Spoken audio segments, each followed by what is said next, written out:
but Michael supports the entire Jackson family financially, LaToya said. They have to support him.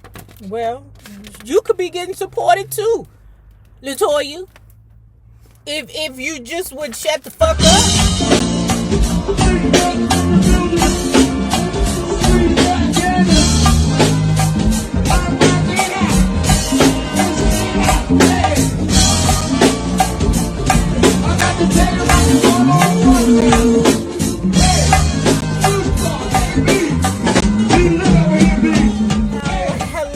Bugs. Hello there, Bellas. If you have not already done so, please remember to like, share to Facebook, subscribe, and visit uptopbeauty.com for these mixed shades. I think we got one pair in red left and one pair in black left.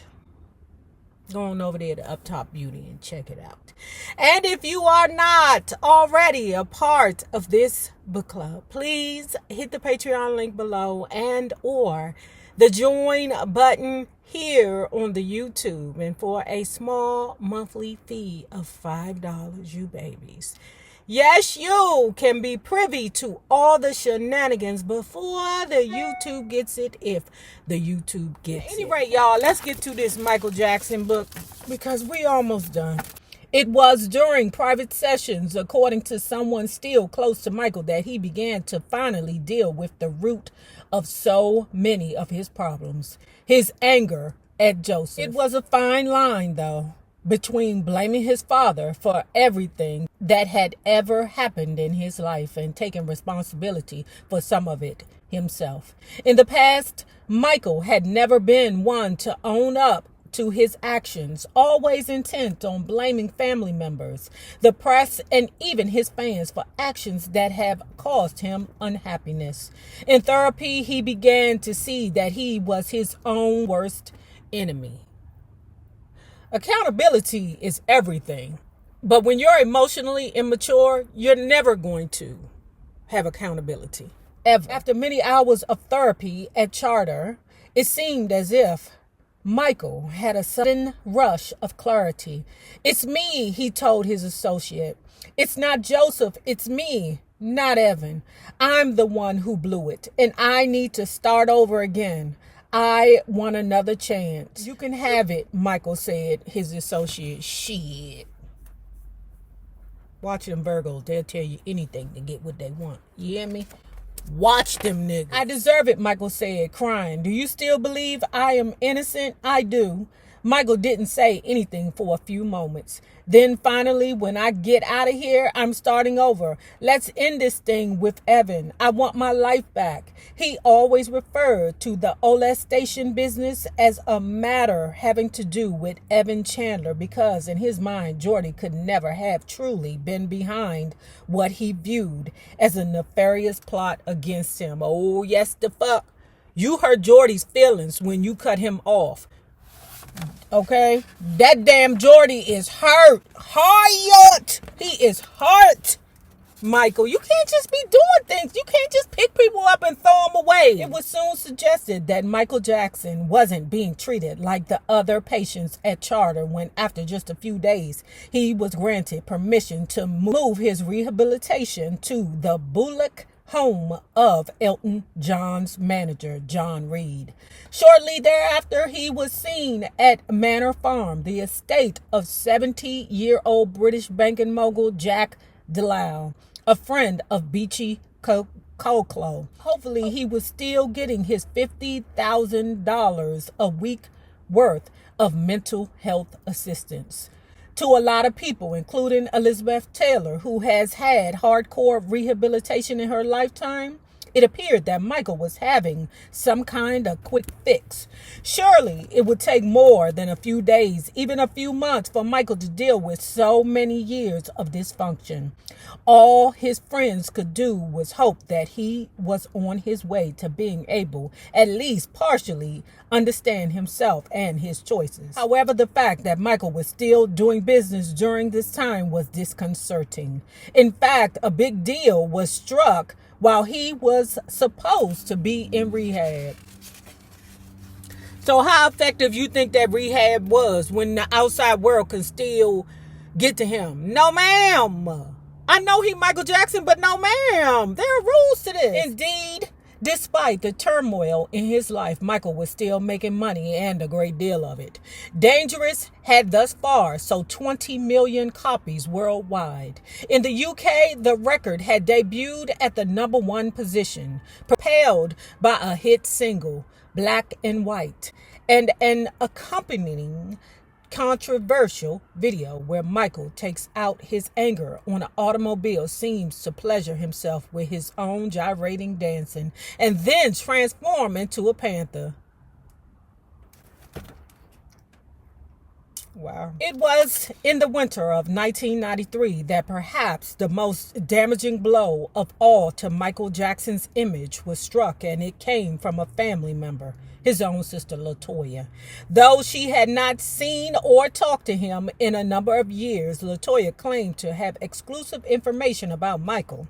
As it happened, like many of Michael's household employees who had sold stories to the tabloid press, LaToya and her husband Jack had their own sliding scale of a scandal for a fee of $50,000. She would come forth with certain secrets about familial abuse that she had not yet revealed in her many interviews about the subject.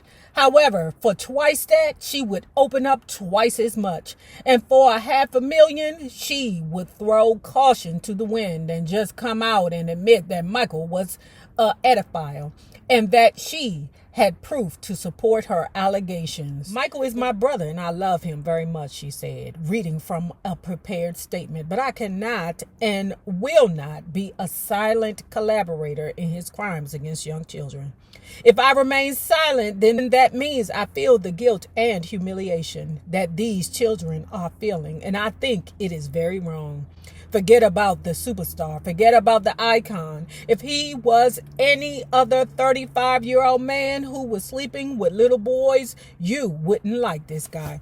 Pause. Like I said, when you put the term sleeping, say they're sleeping in the same room. Okay, but the way that it's worded makes it more salacious. Michael Jackson's behavior and the way that he thinks is what destroyed him. Because the fact that people are saying to him, look, that's not appropriate. And Michael is saying to them, no, it's something wrong with you.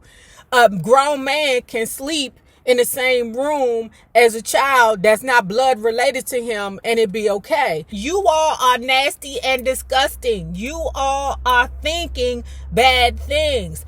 I'm going to prove the world wrong by sleeping with these little boys or sleeping in the same room with these little boys, and it'd be just fine. For weeks to come, LaToya's charges made big news while she finally started making big money. That she is Michael's sister gave her point of view special credibility. Her stories did more damage to Michael than anything that had ever been charged by any housekeeper in his employ. LaToya and Jack ventured forth, pitting television producers and newspaper editors against one another in bidding wars for her anecdotes about Michael. Meanwhile, family members continue to vilify LaToya, but Michael supports the entire Jackson family financially, LaToya said. They have to support him. Well, you could be getting supported too, LaToya. If you just would shut the fuck up. Years later, LaToya would insist that the allegations she made against Michael were all Jack's fabrications, which she was made to repeat against her will. Though it would take a few years, by 2003, she and Michael had cleared the air between them and were again close. LaToya also apologized to the rest of her family members. They then all accepted her back into the fold. She might have had some pill popping ways too. You know, them pills, man, the dolls, man. Them dolls, man, they'll make you do funny, different things. By January 1st, 1994, nearly $2 million had been spent by prosecutors and police departments in California jurisdiction on the investigation of Michael Jackson. 2 grand juries had questioned more than 200 witnesses, including 30 children who had been friends of Michael's over the years. Not one witness could be found who could collaborate Jordie Chandler's story. And without other witnesses, the authorities' case against Michael was weak. January 11th marked Jordie's 14th birthday, but he had no party. He wasn't in the mood to celebrate, he said. When he blew out the candles on his cake, Evan asked him to make a wish. I wish this nightmare would end, he said. As a gift, Evan gave him a bottle of mace for his protection.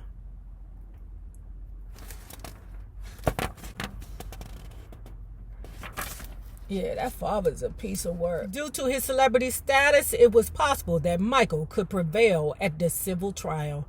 A mountain of circumstantial evidence, not to mention the impact that might be made on a jury by his wrong-minded determination to continually flaunt young boys in public, was probably not enough to secure a verdict against him. However, the question then was it worth it for him to find out? His attorneys didn't think so, feeling the more harm than good would occur by having so many disclosures made public. Plus, what if he really was guilty? What would such a trial do to the already victimized Jordie Chandler? Though Jordie certainly wasn't the primary concern of Michael's attorney, they emphasized with him and felt a sense of responsibility to him because of his youth. They probably didn't care much about his father, though, not after all that occurred. Yeah, you're going to have to pay for your mistakes. That's how reality is. You're going to pay for bringing that little boy in your life and then just dropping him off. Like, oh, this is too tough. Goodbye. And because I can't play with my toy the way I want to play with my toy, I don't want the toy anymore. Unbeknownst to even Michael's attorneys, Lisa Marie Presley had also tried to influence his decision to settle. A seasoned survivor of many publicity wars, she had long thought that Michael should end the matters with a cash payout. She was finally able to convince him that, as she later put it, some things like a good night's sleep are more important than public opinion. Okay, so pause. What I will say about this also is some people believe that there's no way that they would pay someone if they were not guilty. That's not always how it works. I've spoken before about paying niggas to go away. And I'm not even a celebrity, but I've had to pay a nigga to go away. You know what it's like? You got a ninja in your house. He ain't shiz. You hear me? Shiz. And you like, I need you to get out. I need you to, because you ain't doing nothing here. Well, I can't go because I don't have nowhere to go. I can't do it. He been in your house for damn near a year, ain't doing shit. He got mail coming to your house now.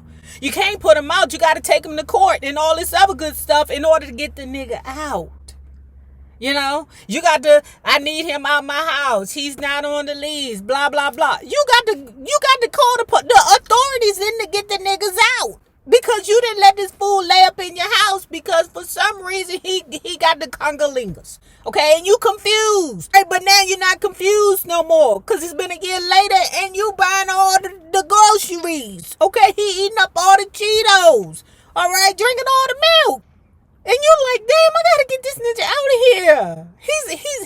It's not an asset, he's a liability. So you say to yourself, how am I going to get this ninja out? I really don't want to go to court. I don't want this, all in my face. I don't want to have to deal with this. I don't want the peoples in my court. Once it's been to the court, anybody can look it up. And what you don't want is none of your future boyfriends to Google your name in case search and find out that you had to put a nigga out your house. Okay? You had to get the peoples to come and get the ninja put out your house. So what you do is you go to him, look, Thomas, it ain't working out for us, Thomas. Okay. I know you don't have nowhere to go because your family don't want you. That should have been number one for you to see. But it didn't matter because he had the congolingus, right? And you say, Thomas, I'm going to give you first and last month's rent so you can get out. You give him the money. Now, if he choose to take it and go move in with another bitch, that's on him. Okay? That's on him. You just know you free. If I give you this $1,200 or $1,300 or $2,000, whatever it depends on what year it is, then I want you to find you a nice place to live. I'm sorry it didn't work out between us, but you got to go. And the dumb nigga, he only thinking about how much money he gonna get now. Like, oh, okay, you finna give me this $3,000 and all I gotta do is go away. He not thinking about the point that he don't have a job to keep paying it. He not thinking about that. All he thinking about is $3,000. Ooh, ooh, ooh. And then the nigga gone. You see what I'm saying? He gone. He think he done got over on you, and for real, you just done paid the motherfucker to go away. So to me, it's not a bad thing to pay somebody to go away. On January 25th, 1994, Michael Jackson agreed to pay $22 million to Jordie Chandler, Evan Chandler, June Chandler Schwartz, and attorney Larry Feldman. $20 million of it was earmarked for Jordie. $1 million each went to Evan and June. Larry Feldman then got about $5 million from all three of them in contingency fees. Jordie's money would be held in a trust for him to be paid out over the intervening years under the supervision of a court-appointed trustee. What does that tell you? They can't even trust the parents to do the right thing. Michael Jackson had to pay that little boy $20 million for breaking his heart. He had ex with Jordie, and he paid a price, said a member of Jordie's family of Michael. He ruined the kid's life. I hope he learned a lesson, the pervert, but I doubt it. He should be in jail, but he's not. So good for him. In the end, no criminal charges would be brought against Michael by the police or the grand jury, citing a lack of evidence. Today, Jordie Chandler is 23 years old and living on Eastern Long Island near the beach in a $2.35 million home under an assumed name. He and his family also own a high-rise apartment in Manhattan and a condominium in Santa Barbara. Evan Chandler also lives in Long Island under an assumed name. Well, y'all done told me that Evan Chandler done kicked the bucket now, so okay, we know this book is old. June Chandler and David Schwartz are divorced. Jordie hasn't seen Michael Jackson since that day in Anthony Policano's office a decade ago when Evan and Michael had their final showdown.